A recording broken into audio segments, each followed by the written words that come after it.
बहाना बहाना बहाना।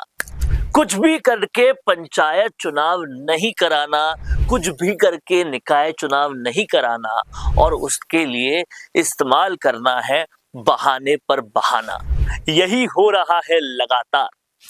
सबसे पहले आपको मालूम होगा वन स्टेट वन इलेक्शन की बात को लेकर चुनाव टाले गए। फिर ओबीसी आयोग की रिपोर्ट का हवाला दिया गया और अब एक नई बात और सामने आ रही है कि एससी एसटी आरक्षण ढंग से नहीं कराएंगे तब तक इलेक्शन नहीं कराएंगे। एक के बाद एक बहाने बदलते जा रहे हैं, लेकिन इलेक्शन कैसे भी टालो इस मुहिम को लगातार आगे चलाए जा रहे हैं। आखिर डर क्या है? क्यों इलेक्शन नहीं कराने, क्यों पंचायत राज चुनाव नहीं कराने? इस डर की वजह आज इस वीडियो में हम खोलने वाले हैं, इसलिए इस वीडियो के आखिर तक बने रहिएगा।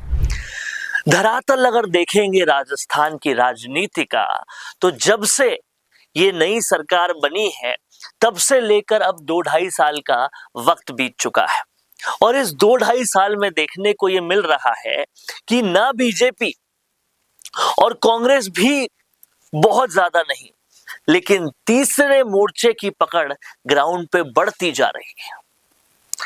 अगर आप नागौर देखेंगे, अगर आप बीकानेर देखेंगे, अगर आप ओसिया देखेंगे, अगर आप मारवाड़ देखेंगे, अगर आप वागड़ देखेंगे, बांसवाड़ा देखेंगे, डूंगरपुर देखेंगे, अगर आप ईस्टर्न राजस्थान देखेंगे, तो समझ आएगा कि हर जगह तीसरे मोर्चे की पकड़ और बड़ी और जबरदस्त होती जा रही है।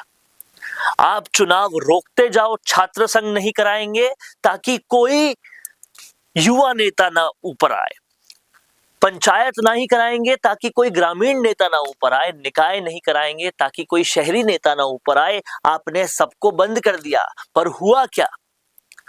वहां तीसरे मोर्चे के तौर पर आरएलपी ने अपने एक के बाद एक छात्र नेताओं को युवा नेता बना दिया। बाड़मेर से थान सिंह डोली, श्रवण चौधरी, सबको बना दिया। दूसरी तरफ क्या हुआ?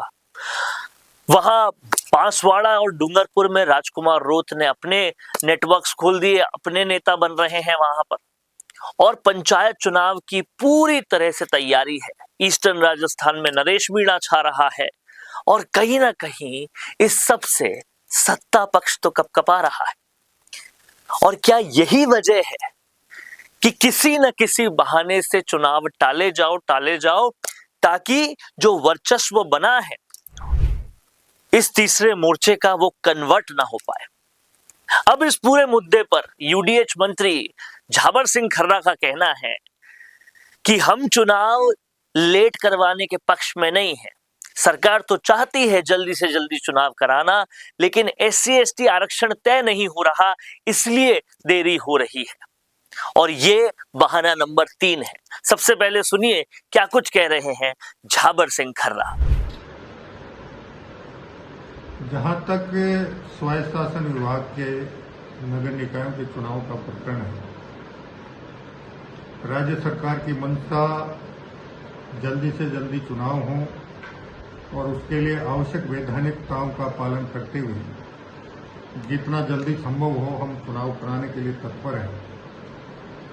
लेकिन कांग्रेस पार्टी के प्रदेश अध्यक्ष ने जिस प्रकार चुनाव को लेकर अलग अलग बयानबाजी की है,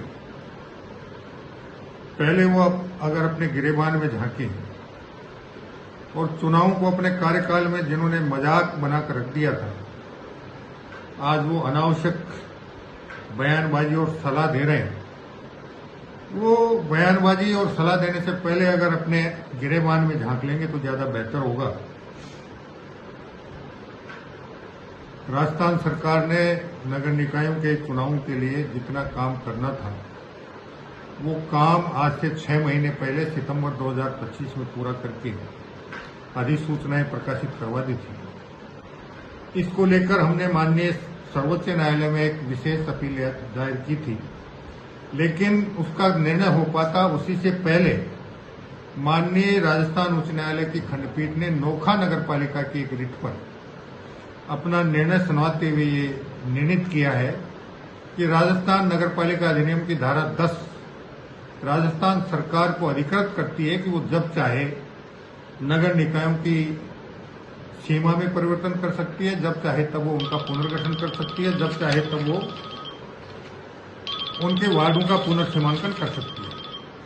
और इस प्रकार अब तक माननीय राजस्थान उच्च न्यायालय द्वारा जिस प्रकार की निर्णय दिए गए थे उसकी सारी बातें अब साफ हो चुकी हैं और हमारे 309 नगर निकायों को चुनाव को लेकर अब किसी प्रकार की बाधा नहीं है।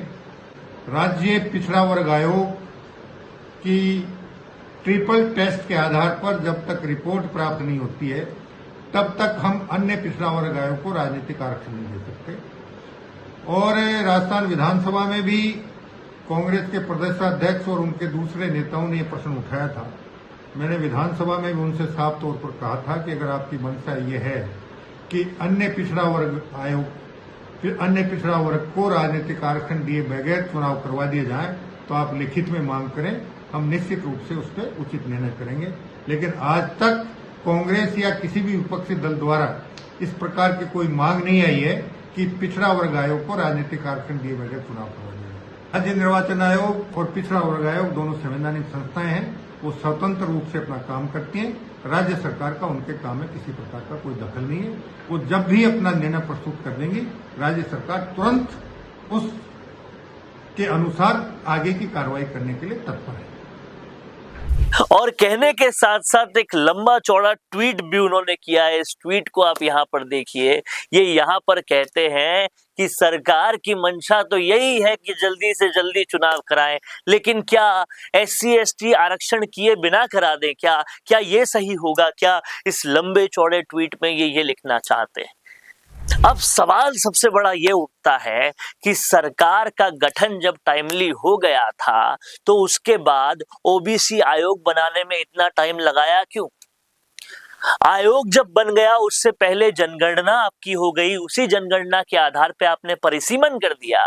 लेकिन अब कहते हैं वो जनगणना गलत है, इसलिए OBC आरक्षण इस जनगणना पे नहीं हो सकता। तो परिसीमन कैसे हुआ? ये सवाल वाकई बहुत बड़ा उठता है। तो क्या इस सब को बहाना माना जाए या तीसरे मोर्चे का डर माना जाए? क्या ये माना जाए कि सरकार डर गई है हनुमान बेनीवाल, नरेश मीणा, राजकुमार रोत जैसे तीसरे मोर्चे के लड़ाकों से, और इस डर के कारण ही कहीं ये ज्यादा पनप ना जाए, कहीं इनकी लोकप्रियता का फल इनको जल्दी नहीं मिल जाए, कहीं बिना एक भी विधायक हुए जो इतना ज्यादा अपोजिशन का रोल निभा रहे हैं तो विधायक हो जाएंगे, उनके पंचायत राज के सरपंच बन जाएंगे, तो फिर तो ये सत्ता को चलने ही नहीं देंगे। इस डर से, क्या इस डर से चुनाव टाले जा रहे हैं? और क्या टालने की मंशा उन्हें नहीं कराना ही है? आप बताइए, आपको क्या लगता है? लिख डालिए कमेंट बॉक्स में। देखते रहिए द फैक्ट इंडिया। नमस्कार। रुकिए और जरा ध्यान से सुनिए। क्या आप हमारी इन खबरों से अपने व्यापार को भी बढ़ाना चाहते हैं? तो आप भी खबरों के दौरान इस तरह के एलिमेंट्स पर अपना विज्ञापन दे सकते हैं, या फिर ऐसे खबर के 1 मिनट बाद अपना पूरा विज्ञापन डलवाएं, जो कि 8 लाख से ज्यादा सब्सक्राइबर्स और फॉलोअर्स वाले द फैक्ट इंडिया चैनल्स और पेजेस से राजस्थान के कोने कोने में पहुंचेगा। और इससे आपका व्यापार, ब्रांड सब कुछ बढ़ेगा।